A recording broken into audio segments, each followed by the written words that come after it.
रहा हूँ। ताजमहल का अभिशाप। रात के 8 बजे के बाद ताजमहल, जो दिन के उजाले में प्रेम का एक सफ़ेद संगमरमरी स्वप्न लगता है, रात 8 बजते ही अपनी दीवारों में एक गहरा ठंडा रहस्य समेट लेता है। पर्यटक जा चुके होते हैं और सिर्फ पहरेदारों की दबी हुई आहटें और यमुना के पानी की हल्की सरसराहट ही गूंजती है। ये कहानी उस शापित रात से शुरू होती है जब ताजमहल पूरा हुआ था। शाहजहां ने कारीगरों के हाथ काटने का आदेश दिया था ताकि वे ऐसी और कोई खूबसूरत इमारत न बना सकें। ये सब जानते हैं, पर एक कारीगर जिसका नाम उस्ताद ज़हीन था, सबसे हुनरमंद था। उसके दिल में प्रेम के बदले सिर्फ बदले की आग धधक रही थी। अंदरूनी प्रवेश। उस्ताद ज़हीन ने अपने कटे हाथों का बदला लेने के लिए अपने अंतिम क्षणों में एक भयानक जादू किया।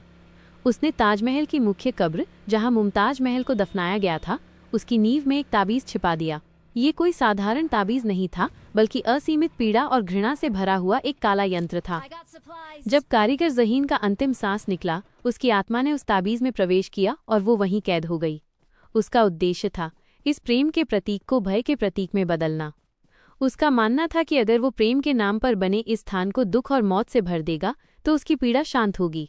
और तब से ताजमहल की नींव में एक भयानक शापित ऊर्जा प्रवेश कर गई। रात 8 बजे के बाद का आतंक। कई सदियों तक ये आत्मा निष्क्रिय रही, अपनी शक्ति जमा करती रही, लेकिन पिछले कुछ महीनों से ये सक्रिय हो गई है।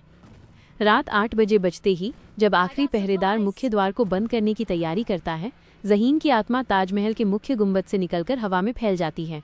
हवा अचानक ठंडी और भारी हो जाती है। रात 9 बजे एक अकेला पहरेदार रमेश यमुना नदी की तरफ वाले हिस्से में गश्त कर रहा था। उसे लगा जैसे किसी ने उसका नाम पुकारा है, एक धीमी, पुरानी और खुरखुरी आवाज़। उसने टॉर्च घुमाई, कुछ नहीं। फिर उसे दूर से मुमताज महल की कब्र के पास एक धुंधला सा साया दिखाई दिया, जिसके हाथ नहीं थे, बस कोहनियों से खून टपक रहा था। ये उस्ताद ज़हीन की आत्मा थी। रमेश भागने की हिम्मत नहीं कर पाया।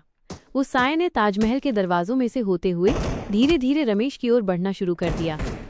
साया हर कदम पर एक भयानक, घूरती हुई आंख बन जाता था। पर्यटकों का निशाना।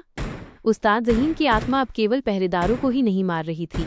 उसका निशाना थे पर्यटक, जो दिन में प्रेम का जश्न मनाने आते थे। अगले दिन सुबह जब ताजमहल खोला गया तो अधिकारी हैरान रह गए। पिछले दिन ग्रुप से बिछड़ी हुई एक विदेशी पर्यटक का शव ताजमहल के मुख्य गुंबद के अंदर मिला। उसकी मौत का कारण अजीब था।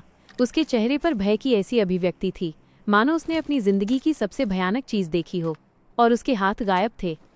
पुलिस ने इसे एक अजीब दुर्घटना या किसी जानवर का हमला बताकर दबा दिया, लेकिन पहरेदारों में फुसफुसाहट शुरू हो गई।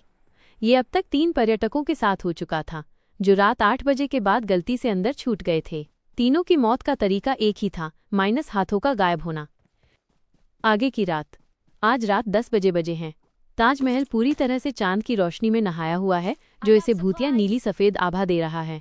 एक और पहरेदार सुनील मुख्य मकबरे के पास खड़ा है। उसे हवा में संगमरमर के घिसने की धीमी लगातार आवाज़ सुनाई देती है, जैसे कोई नुकीली चीज़ पत्थर पर रगड़ी जा रही हो। सुनील हिम्मत करके टॉर्च उठाता है और मकबरे के ऊपरी हिस्से पर डालता है। वहां कब्र की संगमरमरी रेलिंग पर उस्ताद ज़हीन का अदृश्य हाथ धीरे धीरे बदला लिख रहा है। जैसे ही वो अक्षर पूरा होता है, पूरी इमारत एक गहरे कंपन से हिल जाती है।